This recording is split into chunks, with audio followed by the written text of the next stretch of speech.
رسول اللہ صلی اللہ علیہ وسلم نے الفاظ پڑھے تھے ان العین تدمع والقلب یحزن، کہ بے شک آنکھیں روتی ہیں اور دل غمگین ہوتے ہیں، ولا نقول الا ما یرضی ربنا، لیکن ہم زبان سے وہی بات کہیں گے جس سے ہمارا اللہ راضی ہوتا ہے۔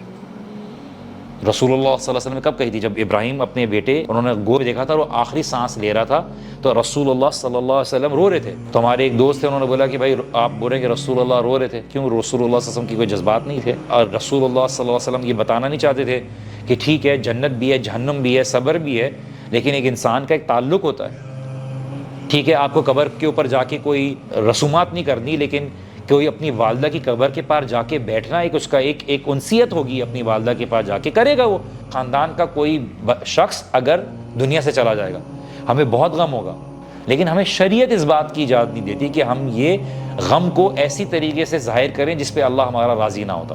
شرک کے بعد اگر کوئی بڑا گناہ ہے وہ ہے اللہ کی رحمت سے مایوس ہونا، کہ نہیں اللہ تعالیٰ کی مدد نہیں آئے گی، اور یہ ایمان کی نشانی ہے کہ انسان ایک مومن جو ہے وہ اللہ سبحانہ و تعالیٰ کی رحمت سے مایوس نہیں ہوتا۔ وہ کیوں مایوس نہیں ہوتا؟ کہ اس کو پتہ ہے کہ میری مشکل کم ہے، میری مشکل کو بھیجنے والا اللہ ہے، اور میری مشکل کو دور کرنے والا اللہ ہے۔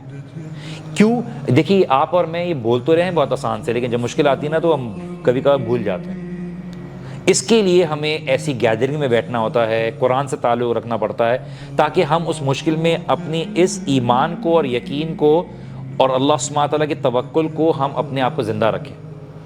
آپ سمجھ رہے ہیں کہ آپ کچرے کے ڈبے میں رہ رہے ہیں، ایسے ماحول میں رہ رہے ہیں جو مٹیریلزم کے ویسٹ ہے، اور ایک دم سے اللہ تعالیٰ آپ کو آزمائے تو آپ ایک دم سے ہو جائیں، لیکن اللہ سبحانہ تعالیٰ جس کو چاہے وہ توفیق عطا کرے۔ اسی لیے جو سب سے بڑی چیز ہے وہ آپ کا دل اللہ سبحانہ تعالیٰ سے جڑا ہوا ہو، تو اس لیے وما قدر اللہ حق قدری، لوگوں نے اللہ تعالیٰ کی قدر نہیں کی، تو اللہ تعالیٰ کا ایسٹیمیٹ نہیں لگایا۔ اللہ تعالیٰ تھوڑا سا کھینچتا ہے، زیادہ دینے کے لیے انسان اللہ کی ناشکری کرنا شروع کر دیتا ہے، اللہ تعالیٰ سے شکایت کرنا شروع کر دیتا ہے، اللہ تعالیٰ کے بارے میں برا گمان کرنا شروع کر دیتا ہے۔ آپ جیسا گمان اللہ سبحانہ تعالیٰ کے متعلق رکھیں گے، اللہ سبحانہ تعالیٰ اسی طرح سے آپ کے ساتھ معاملات کریں گے، because that is what you are expecting from ہم، کہ میں اپنے بندے کے گمان کے حساب سے ہوتا ہوں، وہ میرے بارے میں جیسا گمان رکھتا ہے میں اس کے ساتھ وہی معاملات کرتا ہوں۔ کیوں؟ Because that is what you expected from Allah.